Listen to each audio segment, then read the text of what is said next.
Hello everyone, welcome to At a Spec Guide. I'm Max. Today I'm joined by my colleague Ryan, who's filming behind the camera, and I want to have a very important discussion about used versus new electric cars because pricing is finally creeping down on used ones, and for certain brands, even new ones. My colleague Ryan bought a new Tesla Model 3. You can see here, rear-wheel drive base model. He's getting a lot of incentives for it new. It's, a really good deal, and he seems really happy with it. I bought a certified pre-owned Polestar 2.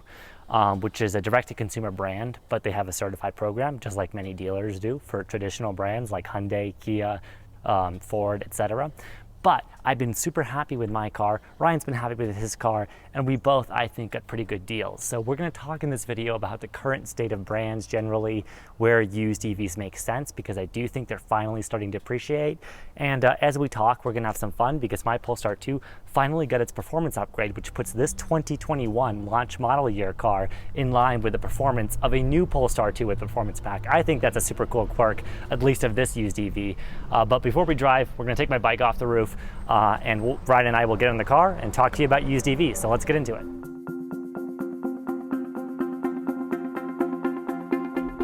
All right, Ryan, how you doing? Doing pretty well. How are you? Doing well, thanks. Can't complain. We got great weather in Boulder today. I finally got my performance software after basically just over a week. It's a good day. It's finally starting to feel like spring. I know. Weather-wise, it's beautiful. We're on Boulder Canyon Drive Road. I forget the exact name of this, also known as Colorado 119. Beautiful road, honestly. When you're not, stuck 20 miles an hour behind a crosstrek, I love this. But this video is not a fun canyon video. It is in the background. Please watch. But Ryan, today I want to talk to you about used new EVs, the calculus behind that. Really briefly, I know we introduced this at the beginning of the video, but why do you get a new Model 3 as opposed to I don't know, I feel like for that money, you might have found a used Model S or something. What made you decide to get a new car? Absolutely, yeah, it's a great question. There are a lot of cars in that price range, around $40,000, $45,000 that I could have gone with, especially used EVs. However, by going with a new EV, I was able to cash in on a lot of incentives. There's the federal incentive, which was $7,500, as well as a local incentive through our power company, and that was $5,500. So $13,000 worth of incentives, and it would have been significantly less if I were to go with a used EV. And they gave you a pretty good trade-in deal on your Bolt, right? That's right, yeah. So I guess Tesla would have done that even if you got a CPO from them, right? But still, when you add all that up together, that's a pretty great deal for a new car. Absolutely, yeah. That's why I went for it. Awesome. And if people haven't seen, if you're interested at all in Tesla build quality or whatever, check out Colton's channel at a Spec Detailing. He looked at your car, and while it's not perfect overall, I would say it seems like Tesla's build quality in their paint is now just in line with other car makers at that price. Absolutely. There are some questionable and concerning areas for sure, but it's far from where it started with all of those problems that people, I'm sure, are aware of. Right. So long and short of it seems to be, if you want to get a Tesla, and there's many reasons now too, if you're interested in that route,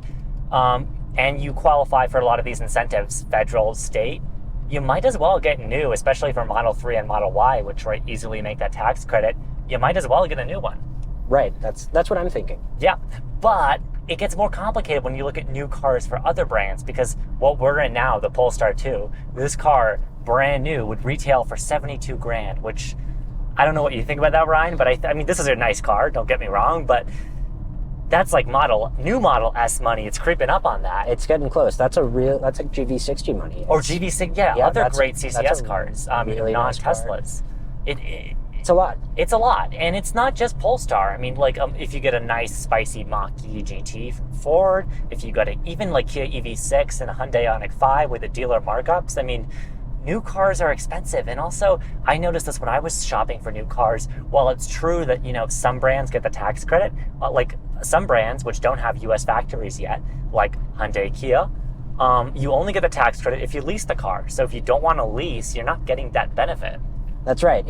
It becomes a lot more tough. Not everyone is qualifying for all the incentives. There's a lot of stipulations. So yeah, it really depends on every model of vehicle. Yeah, and I looked at financing Ioniq 5 because I love eGMP platform, love the look of that car. But I noticed, at least right now, with most of the Hyundai corporate financing, their money factor was crazy. I would have been paying so much with interest. Yeah, exactly. That's unfortunately what it seems like they're doing. They're cashing in on the lease incentive, but not necessarily transferring all of that toward the customer. Right, which is super shady, whether you finance or lease. I mean, if you lease a car and you can't get a brand to pass you on that incentive, this changes every month, right, with every brand. But if you strike at the right time, sure, and you like to lease cars, that's an option. However, I think if you're looking at your next set of wheels, we've finally come to a point where I think like realistic, like 200 mile plus range cars that can DC fast charge, they're actually getting affordable. And by affordable, I'm not talking like, $10,000. Inflation's happened. The car market's crept up. There's always commenters who are like, I bought my car in the 1930s for $3,000. It's like, great. But like the reality is batteries, modern safety systems, cars are just frankly expensive. What is the average transaction price for a new car in the US? Something like $40,000. It's creeping over $50,000 now. That's insane. So whether you're looking at gas or EVs, cars are expensive. And like for me, wanting a spicy car, this Polestar 2, now with a performance pack, I have almost like 500 horsepower, well over 500 pound-feet of torque. I mean, to get that in combustion land, I'd be paying a lot. And then we have to talk about EVs in the long term being cheaper generally to maintain. Much simpler. So I totally get it if you're in the market for a used car. And Ryan, like, what do you think? What's your kind of like sense for the price range of good used cars right now? Because I mentioned this Polestar 2. These are heavily depreciated. And honestly, the used ones aren't that much different from the new ones because they haven't made too many changes. But like, what do you think is the general price range for others? Like, let's say Kona EV, Kia Niro, Bolt. I know they canceled it, but there's still ones in the used market. Like, what's the fair kind of range you think that people should be looking at? Yeah, I think some of those lower end cars, Bolt, Kona, you can get those under $25,000, and those will also qualify if you get them from a dealership for the $4,000 federal incentive, which is pretty nice. If it's under 25 grand, and then I think there's an income cap as well. There's an income cap. There's a few other stipulations, so be sure to check out all the details pertinent to you. Also, whether you have that tax liability as well. Yes, and the one other thing I would mention, when you get a lot of these cars, is like, especially if you get a used Bolt or a Leaf or even a Kona or Niro, these cars are okay for road trips. I know you went to California from here and back in your Bolt. Generally, if you're living with them at home, I would look at home charging. And I did find out interestingly, like our retailer or our energy company, Excel, offers an incentive for installing level 2 at home. So if you don't have a 240 volt outlet in your house, sometimes you might be surprised at how low the cost is if your power company is going to give you incentives. And I think this is honestly economically sustainable and makes sense. Like, yes, I'm sure they're getting tax breaks, but I feel like these things are going to keep on going for a while, because if you're the power company and someone's asking you, hey, I'm going to be using you a lot more and paying you more money because I need to charge my electric car, why not, help them front some money for a level 2 charger? Yeah, I think ultimately power companies are benefiting with the increased revenue. They're benefiting, they're happy, and they seem to be happy to help people, I think, make level 2 work. And I know some people live in apartments, and a lot of apartments that are older don't have level 2 charging. In that case, I will be honest, I think especially non-Tesla electric cars are kind of tough right now. Absolutely. I did that for a while. It's tough. It can be pretty inconvenient. Yep. I would definitely... What were you doing? I think you have like a neighborhood charge point, right? Yeah, so this was actually before I moved out to Colorado. Okay. I was living in an apartment, and there was a nearby charger, but it was a 10, 15-minute walk. It was pretty inconvenient. Yeah, I mean, you don't want to be adding that to your life regularly, because the beauty of an EV day-to-day, I find, is waking up to, a near full battery and not really ever having to stop at gas stations or fast chargers or anywhere, unless, of course, you're on a road trip. So all of this is eminently possible and doable. The one stipulation I'd make with used EVs is I would just say, with Leaf, it's kind of like all or nothing. And here's what I mean by that, because the Nissan Leaf has so much brand cachet, and I think for its time, undeniably pioneering vehicle. I would only get a Leaf right now if you're looking at like a super cheap city commuter. Absolutely. Couldn't agree more. And Ryan, the reason I'm saying that, and you know this, but just for the viewers, is Leaf uses a standard fast charging called CHAdeMO that is, let's be honest, it's obsolete in the US. It's being phased out rapidly. Most Electrify America stations only really have one stall with CHAdeMO available, if that. I mean, I know EVgo still offers it, but like it's being phased out. It's not a future-proof vehicle. It never was that great to road trip to begin with. However, first-gen Leaf, like the really early Leafs, 2011, 2012, I mean, if you want like a beater car for your kid that's really cheap to run and they're going to be on a short tether in town, it's honestly a brilliant car for that. Absolutely. It's a really good car for around town. Beyond that, there's a lot of shortcomings. Yeah.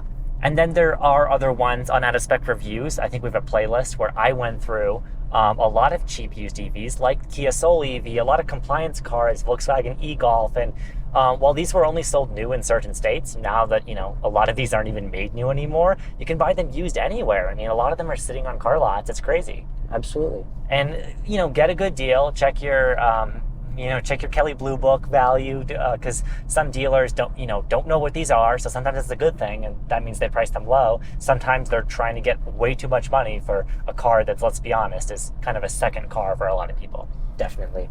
So just, be smart with your deals and stuff. But EVs generally, I think, make so much sense used now. That used EV tax credit's a big help. And I will say, stay tuned to just the Out of Spec Network, because we will have a little more coverage on cheap used EVs, because I know someone right now who is shopping around there, and I think we're going to document some of that process. So I'm looking super forward to that. If you think there's some, cheap used EV steals at the moment that we haven't really mentioned, please comment those below.